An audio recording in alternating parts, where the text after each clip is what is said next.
भारत के सबसे रोमांचक गेमिंग प्लेटफॉर्म विंजो पर हैं 70 से भी ज्यादा गेम्स। तो खेलो अपने मनपसंद गेम्स और रोज जीतो करोड़ों के इनाम। Download now from winzogames.com। Game में वित्तीय जोखिम शामिल है और इसकी आदत लग सकती है। जिम्मेदारी और अपनी जोखिम पर खेलें। सरकार की खूबियों के आधार पर वोट मांगने की ताकत अब कांग्रेस में रही नहीं है, इसलिए कांग्रेस इस किस्म की रणनीति अपनाएगी। उनके यहाँ तो खुद इतना बड़ा बिखराव है कि जो हमारे लिए बड़ी जीत का आधार बनेगा।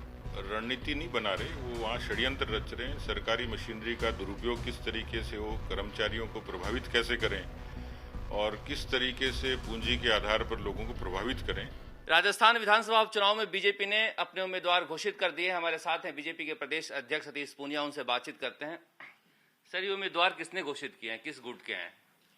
नहीं, भारतीय जनता पार्टी के गुट के हैं और केंद्रीय आलाकमान ने, संसदीय बोर्ड ने तय किए हैं। और इसलिए गुट की चर्चा तो बाद में होती है, लेकिन वो पार्टी के सिंबल पर चुनाव लड़ रहे हैं तो पार्टी के छाते के नीचे और पार्टी के गुट के ही हैं। जिस तरह से बीजेपी के एक अंदरूनी राजनीति देखी जा रही थी, ऐसा कहा जा रहा है कि आप लोगों ने जानबूझकर वसुंधरा राजे के करीबियों को टिकट दे दिए हैं ताकि जो घर का झगड़ा है वो उनके ऊपर जिम्मेदारी रहे कि कम से कम जिता के लाएं।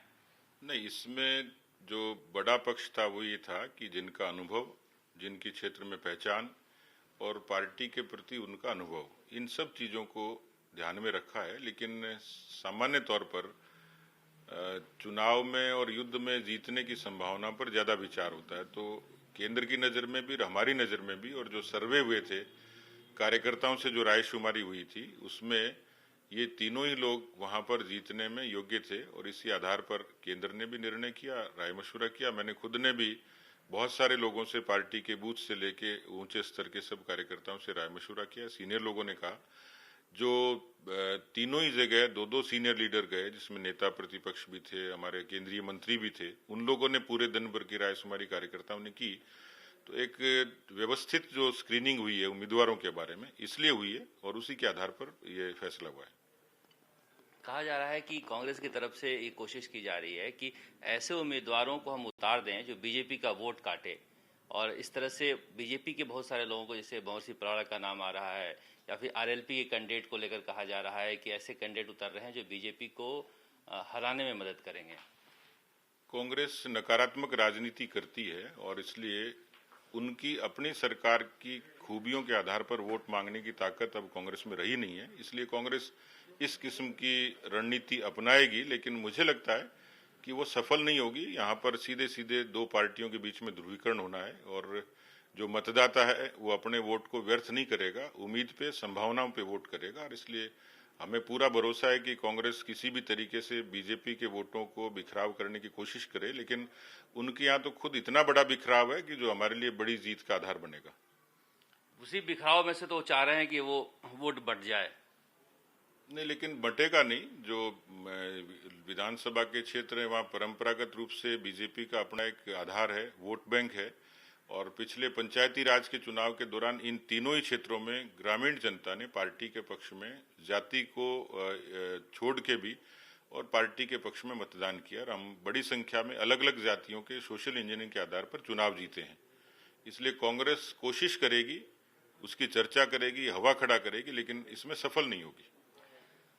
देखा जा रहा है कि कांग्रेस के जो सरकार के मंत्री हैं, नेता हैं, पिछले एक महीने से ज़्यादा समय से इन इलाकों में डेरा डाले हुए हैं, वहीं रह रहे हैं, तैयारी कर रहे हैं। तो क्या लग रहा है कि उन्होंने रणनीति पहले से बनानी शुरू कर दी है, वहाँ पर ज़्यादा समय बिता रहे हैं?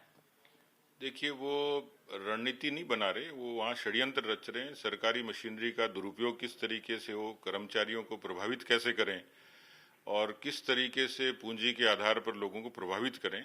दूसरी तरफ हमारे लोग हैं, बहुत ज़मीनी से लोग हैं, ज़मीनी स्तर पे उन्होंने उन्हीं के पैरेलल काम किया, बहुत बूथ पे नीचे तक, शक्ति केंद्रों पे, मंडल पे, लोगों के बीच में हमारे अग्रिम मोर्चों ने सारे काम वहाँ किए हैं।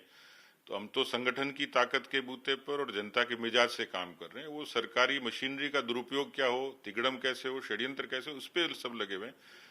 वोटर को भी प्रभावित करने की कोशिश कर रहे हैं और सरकारी कर्मचारियों के एक बड़े बेड़े को चुनाव में खपाने की वो कोशिश कर रहे हैं। तो उनके और हमारे कामकाज के तरीके में फर्क है, लेकिन इतना करने के बाद भी जनता का जो मानस है उस जनमानस के विपरीत सरकार कुछ नहीं कर पाएगी, क्योंकि जो एंटी इनकम्बेंसी है जो 4 साल में 5 साल में पनपती इस सरकार के खिलाफ 2 साल में, तो वही चाहे कितने मंत्री लगा लें कितने विधायक लगा लें, लेकिन वो जनता का मिजाज नहीं बदल पाएंगे। कांग्रेस की तरफ से पूरी सरकारी मशीनरी है, बीजेपी में पूर्व मुख्यमंत्री हैं, बहुत सारे केंद्रीय मंत्री हैं, नेता हैं, लेकिन अकेले सतीश पूनिया ही इस उपचुनाव में घूम रहे हैं। तो क्या सतीश पूनिया के लिए चुनाव बेहद महत्वपूर्ण है? सतीश पूनिया एक चेहरा बने हुए हैं इस उपचुनाव में। देखिए, चुनाव तो महत्वपूर्ण होते हैं और उसमें जीत भी जरूरी है, और केवल मैं अकेला नहीं हूं, मेरे पीछे कार्यकर्ताओं की एक बड़ी समर्पित फौज है।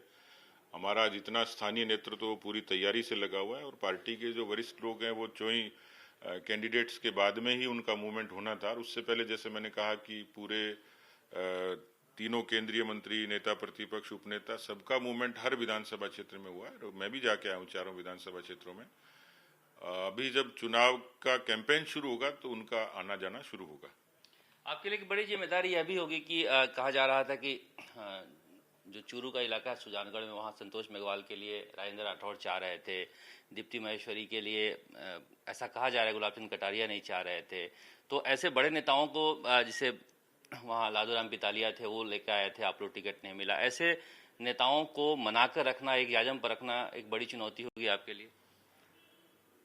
नहीं, देखिए, मत अलग अलग हो सकते हैं, मत अनेक है और फैसला एक है। और इस बात पे सारे वरिष्ठ नेताओं को भी पता था कि भाई किस तरीके से उनकी राय थी, उनकी राय सुनी, उस पर पूरा विश्लेषण किया। लेकिन जैसे मैंने कहा कि मैं तो एक कारक था, लेकिन इन सारी चीजों पर दिल्ली की आंख कान नाक और थी, और इसलिए स्वाभाविक तौर पर ऐसा तो है नहीं कि केंद्र इन उपचुनावों को जीतना नहीं चाहेगा। इसलिए इन उम्मीदवारों के चयन में उनकी भूमिका भी थी, उन्होंने भी सहयोग किया, उन्होंने भी राय दी। और इसलिए सबसे चर्चा होने के बाद, हो सकता है मेरा व्यक्तिगत मत भी किसी क्षेत्र के लिए अलग होगा, लेकिन चर्चा सामूहिक की, उसमें जीतने की संभावनाओं के आधार पर दिल्ली ने जो निर्देश दिए उसी आधार पर हम लोग आगे बढ़े। बीजेपी को भीतरघात का डर है? मुझे तो कहीं लगता नहीं किसी तरीके से। ये डर कांग्रेस पार्टी को जरूर है। वसुंधरा राजे आएंगी चुनाव प्रचार करने के लिए? हमने उनको आग्रह किया है कि उनकी समय की जैसी उपलब्धता हो वो हमें समय देंगी, और इन क्षेत्रों में उनको आने के लिए आमंत्रित किया है। बीजेपी ने पहले अपने उम्मीदवारों की घोषणा करके एक मनोवैज्ञानिक बढ़त बनाई है।